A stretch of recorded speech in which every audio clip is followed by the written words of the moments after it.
Ito na yung okra, malaki na. Ngayon, pausukan ko sila. Pakita ko sa inyo kung paano ako magpapausok ng hindi damo ang ginagamit. Ayun guys. Kasi ayan o, nagbutas-butas yung dahon.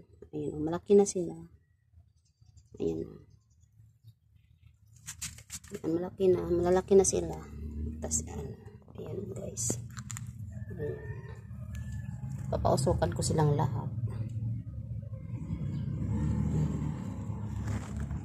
Pati sitaw. Ito ayun. Ayan. Ganito ako magpausok guys. Nagsisindi ako ng apoy sa karton. Ayan. Sinisindahan ko para uusok yan mamaya.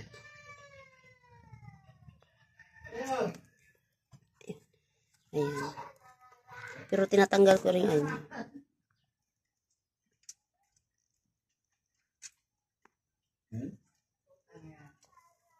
Ha?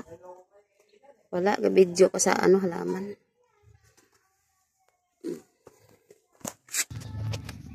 Yan, ganyan ako magpausok sa tanim para matanggal yung kasi nagbutas-butas yung dahon nila.